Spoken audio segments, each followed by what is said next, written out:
ঠিক বুঝলাম না আজকে সকালবেলা ঘুম থেকে উঠে এই বর কেন চা করতে বলল। হঠাৎ করেই আমাকে বলে আজকে একটু চা করো তো।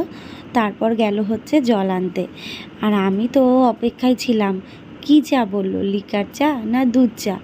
তো তারপর আসার পর বলল, পাগল আমি দুধ চা খাই, এমনিই চা খাই না, তার মধ্যে দুধ চা, তুমি লিকার চা করো। তাই মা আমার আর আমার বরের জন্য করে নিলাম একটুখানি লিকার চা।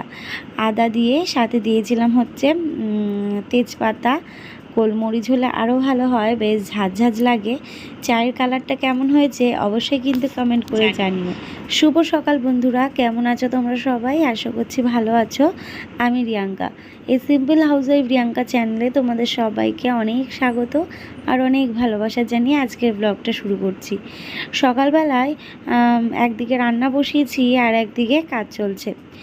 এত জামা কাপড় ছিল, সেইগুলো ভাবলাম সকালবেলা যদি না ধুয়ে দিই, ব্যাস বেলাতে আমরা একটু বেরোবো, তখন আর হয়ে উঠবে না। তাই জন্যে কিন্তু সকালবেলাতেই আমি কেচে ধুয়ে দিচ্ছি।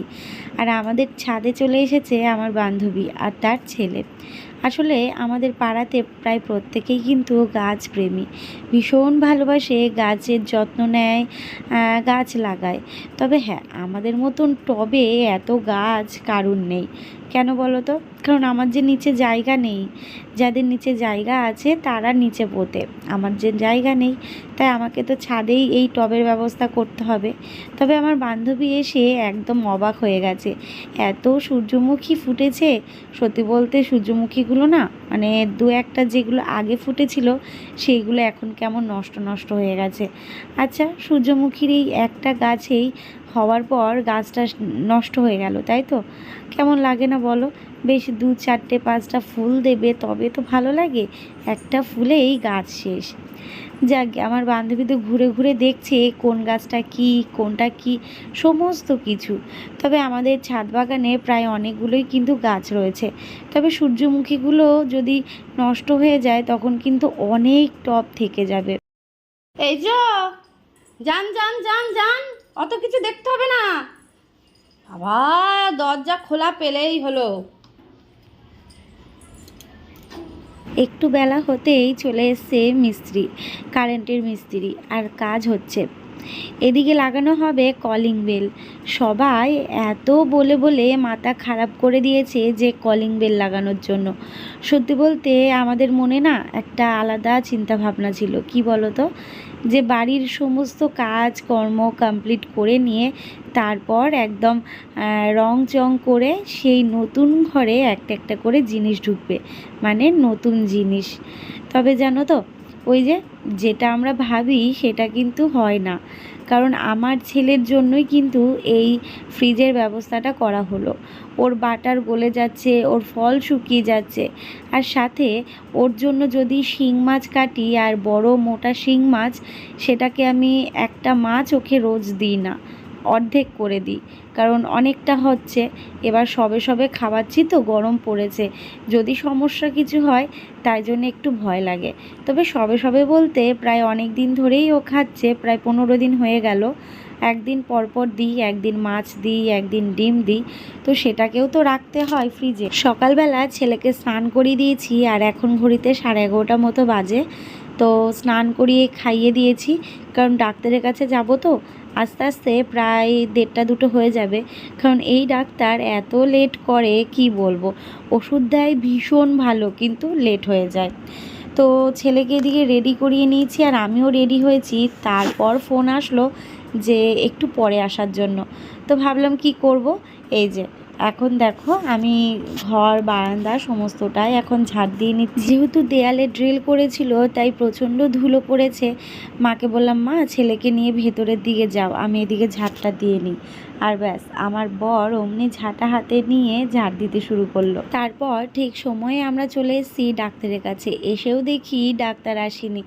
তারপর ফোন আসলো যে আমাদের ফ্রিজটা বাড়ির কাছে চলে এসেছে। অমনি আমাদের রেখে আমার বর বেরিয়ে গেল, কারণ ওই যে বাড়ি চিনতে পারবে না। আর এদিকে ছেলে যে এত দুষ্টুমি করছে কি বলবো। চলো, ভর দুপুরবেলা আমাদের ডাক্তার দেখানো কমপ্লিট, অনেকটা লেট হলো, ডাক্তার আসতে লেট করেছিল এই জন্যে। তো দেখানো হয়ে গেছে, এবার যাই বাড়ি। আর অনেক আগে হয়ে যেত, কিন্তু যে ও বাড়িতে গেল, ফ্রিজটা আসলো, আমি আর আনবক্সিংটা ভিডিও করতে পারলাম না। ও তারা মানে ছিল এখানে আসবে বলে। চলো, আজকে একদম সিম্পল রান্নাবান্না, আমের টক ডাল, রয়েছে সোয়াবিনের তরকারি, পটল ভাজা, আলু সেদ্ধ। নতুন জিনিস বাড়িতে এলে সত্যি একটা অন্যরকম এক্সাইটমেন্ট কাজ করে, কি বলো? সত্যি বলতে ভীষণ খুশি হয়েছি আমরা যে নতুন জিনিসটা আমাদের বাড়িতে এসেছে। হ্যাঁ, অবশেষে এসে গেছে। ওই যে বললাম ডাক্তার দেখাতে গেছিলাম, ঠিক সেই টাইমেই আমার বর এসে এইটাকে আনবক্সিং করে। তো কি বলো তো, আমি তো ভিডিওর কাজ করি, তাই জন্যে এই সমস্ত কিছু না আমার মাথায় থাকে যে এটা আমাকে ভিডিও তুলতে হবে বা ভিডিও করতে হবে। আর যেগুলো মনে হয় যে না, এটা ভিডিও করার প্রয়োজন নেই, তো সেটা আমি করি না। তো আমার বর মশাই যে এই আনবক্সিংয়ের ভিডিওটা করবে, ও না ভুলে গেছিলো। আসলে ও যে তাড়াতাড়ি করে এসেছিল, তবে আমি ওকে একটু বকা দিয়েছি যে তুমি জানো না যে এটা আমাদের কাজ, তো এটা তো তুমি করবে। যে জিনিসটা আসলো আনবক্সিং, ওটা একটু অন্যরকম মানে ব্যাপার লাগে, তাই না? তোমাদের সাথেও শেয়ার করতাম ব্যাপারটা, যে একটা জায়গায় ফোন রেখে করতে পারতো। ও বলছে আমাকে কে ফোন ধরে দেবে, ওই জন্য আমি করতে পারিনি। দেখো, ও যে বলে না যে যে জিনিসটা যে করে সে কিন্তু ঠিক মাথা থেকে বার করে নেয় যে কেউ না থাকলে আমাকে কিভাবে ভিডিওটা শ্যুট করতে হবে। কিন্তু ওই যে আমার বর তো এগুলোর মধ্যে নেই, ওই জন্য ও অতটা বোঝে না। যাকগে, তোমাদের সাথে পরে শেয়ার করছি। আগে আমাদের সিঁড়ির ঘরটা একটু তো ক্লিন করতে হবে। ভীষণ হাবি জাবি কাগজপত্র এইগুলো দিয়ে না জাম হয়ে গেছে। তারপর ওই যে চালের বস্তাগুলো এক কোনায় রেখে দিয়েছিলাম, সেইগুলোকেও সরিয়ে ফেললাম। তারপরে কার্টুনগুলো ছিল। যাকগে, এই সমস্ত কিছু ক্লিন করতে দুজন মিলে বসে পড়েছি। আর ছেলে তো আস্তে আস্তেই ঘুমিয়ে পড়েছিল, তারপরে বাড়িতে যেই আসলাম জেগে গেছে। তো ওকে খাইয়ে তারপর ওর বাবা ঘুম পাড়িয়ে দিল। আর সত্যি বলতে মানে আমার বর যদি বাড়িতে থাকে না, তো আমার কাছে ঘুমোতে চায় না ছেলে, ওর বাবার কাছেই ঘুমোবে। তো তার জন্যেই ওর বাবাই ওকে ঘুম পাড়ালো, আর ততক্ষণে আমি একটু খাওয়া দাওয়াটা সেরে নিলাম।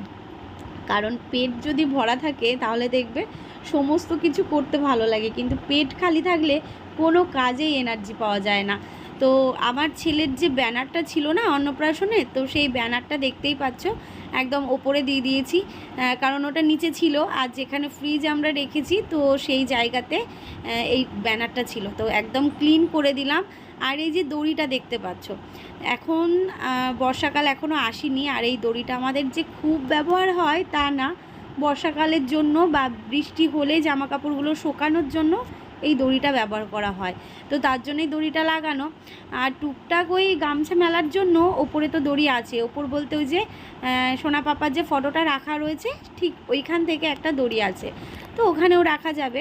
তো বরকে বললাম এই দড়িটাকে খুলে ফেলতে হবে, দড়িটা খুলে তুমি রেখে দিও, সামনে যখন বর্ষা আসবে বা প্রয়োজন হবে তখন টাঙিয়ে নিলেই হবে। কি বলো, ঠিক বললাম তো?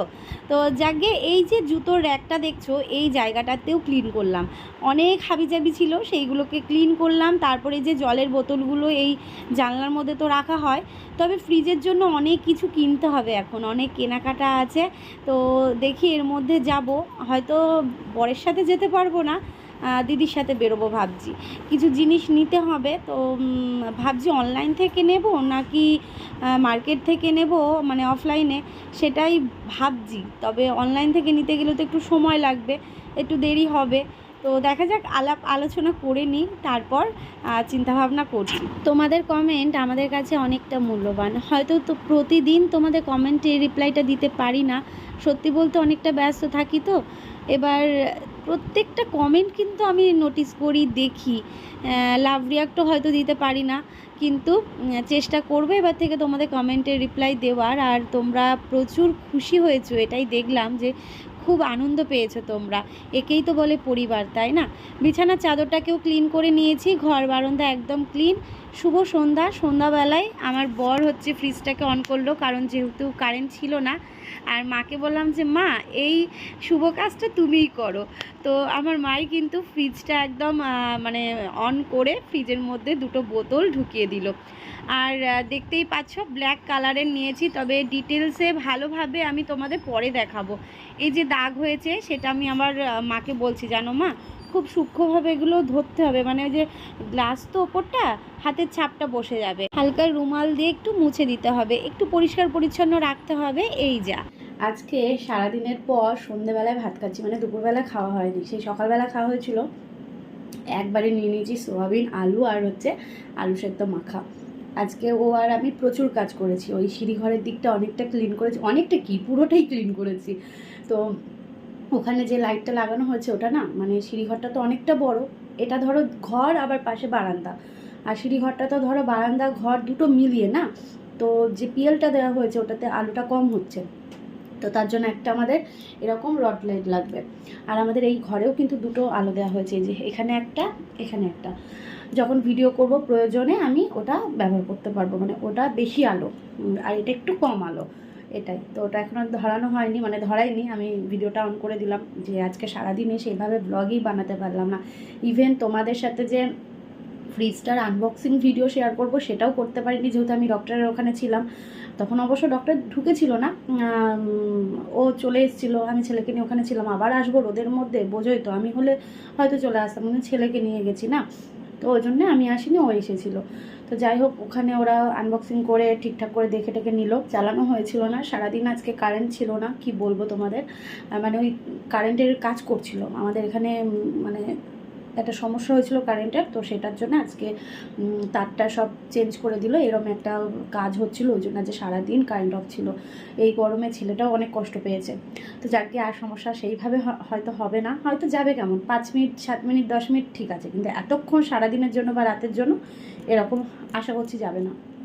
তো যাকে তোমাদের সাথে শেয়ারই তো করিনি ফ্রিজটা, তবে এখন একদম অন্ধকার অন্ধকার, কি দেখাবো, কালকে সকালবেলা দেখাবো, ঠিক আছে। ওর সাথে এখন আমি আবার বেরোবো, এই যে খাচ্ছি, খেয়ে নিয়ে তারপর ওর সাথে বেরোবো, দিয়ে মায়ের ওষুধ আনতে হবে, মায়ের একটু কানে ব্যথা হয়েছে, তো মায়ের ওষুধ আনবো। সাথে সকালেই আনতাম, যে দাদার ফার্মেসিতে আমরা ডক্টর দেখাই ওখান থেকে, কিন্তু তাড়াহুড়োর মধ্যে আর মনে ছিল না, কারণ এতক্ষণ ছিলাম তো ওখানে গিয়ে বসে, ছেলেও জ্বালাতন করছিল, থাকতে চাইছিল না, ঘুম পেয়ে গেছিলো, আস্তে আস্তে তো মানে ঘুমিয়েই পড়ছিল, তো তার জন্য আর মানে নেওয়া হয়নি। তো এখন বেরিয়ে ওষুধটা নেব, আর সাথে হচ্ছে ওই পিএলটা নেব।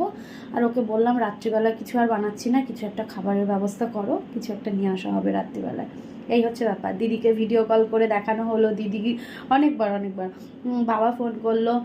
তো যাকে তোমাদের সাথে তো ফাইনাল জিনিসটা তো শেয়ার করা হয়নি সেইভাবে, তোমাদের একটুখানি তো দেখেছো, মা অন করে জলের বোতল দুটো রাখা হলো, কারণ বলেছিল 3 ঘন্টা পর অন করতে।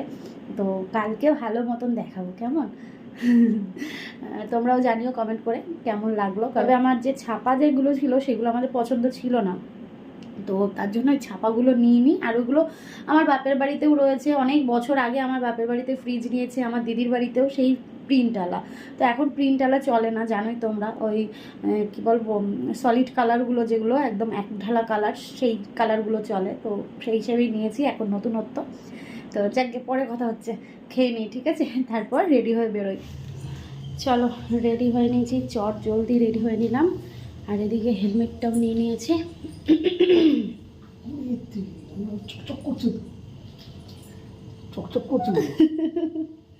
আচ্ছা, তোমাদের এইভাবে একটুখানি দেখিয়ে দিই। এই যে হচ্ছে আমাদের ফ্রিজ, আমি কালকে ভালো করে দেখাবো। এটা কিন্তু গ্লাস, ঠিক আছে, এটা হচ্ছে গ্লাস, যেটা হচ্ছে স্টিল টাইপের, যেটা সেটা নিয়ে নিই। এই গ্লাসটা পছন্দ হয়েছে, মানে শেষ মুহূর্তে তখন এটা ভালো লাগলো, এটা নিলাম। তো যাকে কি মা কিছু বলবা? ভীমলিকুইড, এই তুমি ভীমলিকুইড তোতলে আছে, ভীম লিকুইডটা আনোনি সকালবেলা? ও বৌদির দোকানে পাইনি, ওই অর্ক তখন গেছিলো, আমি দেখলে নিয়ে আসবো। হ্যাঁ হ্যাঁ, আমি আচ্ছা, আমি দেখছি আসার সময়। এই যে এই তো, ঠিক আছে, পুরো কাজ, এই যে আমি দাঁড়িয়ে রয়েছি। চলো যাওয়া যাক, ঠিক আছে।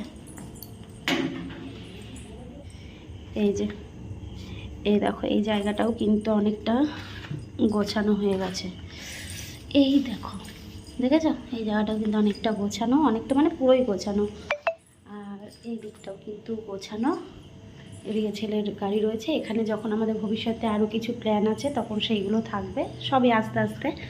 আর এই হচ্ছে আমাদের ফ্রিজ, এই যে এ দেখো, এই আলোটা কম, পিএল তো, এখানে একটা রড লাইট লাগবে, এই জন্যে একটা রড লাইট আনতে হবে। তো কেমন লাগছে জানিও, দিনের বেলা ভালো করে দেখাবো, কেমন।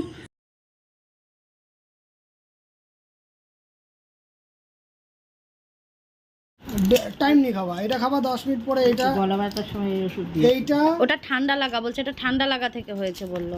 এইটা আর এইটা খাওয়া, তার 10-15 মিনিট পরে এটা খাওয়া, ব্যাস। আর এটা কানে দেওয়ার ঢপ, এটা কানে দিবা। আজকে রাতের খাবারটা নিয়ে আসা হয়েছে মোগলাই। অনেক দিন পর মোগলাই খাওয়া হবে। আর এদিকে খাওয়া দাওয়া সেরে ছেলেকে খাইয়ে রান্নাঘরটাকেও ক্লিন করে নিয়েছি, একদম পরিষ্কার পরিচ্ছন্ন। তো দেখতে কেমন লাগছে অবশ্যই জানিও। এইভাবে ক্লিন করে রাখলে ঘুমোতেও শান্তি। অনেক দিন পর আসলাম ব্লগটা শেষ করার জন্য, সামনে এসে তো ব্লগ শেষ করাই হয় না। তো এদিকে কিন্তু রান্নাঘরটা দেখো একদম কিন্তু ক্লিন, ঠিক আছে। তো এদিকে লাইটটা এবার বন্ধ করে দিই, ঠিক আছে। চলো ব্লগটা এবার শেষ করব। আজকের ব্লগটা কোথা থেকে কি শুরু করেছি, কোথায় গিয়ে শেষ করছি আমি নিজেও জানি না, কি শেয়ার করেছি তোমাদের সাথে। আজকে একটু চাপের মধ্যে ছিলাম, মানে ছেলেকে ডাক্তার দেখানো, তারপর বাড়িতে ইলেকট্রিক মিস্ত্রি আসলো কাজ করতে, বাড়িঘরের যে পরিস্থিতি ছিল কি বলবো। আর তার মধ্যে আমার মাথা যন্ত্রণা, মানে কি বলবো, যাকে ভিডিও করতে হবে করেছি। এখন জানি না কেমন লাগবে তোমাদের। যাকে চলো আজকের মতন টাটা বলছি, ভালো থেকো। নতুন একটা ব্লগের সাথে আগামীকাল দেখা হচ্ছে, কেমন? সবাইকে জানাই শুভরাত্রি, টাটা।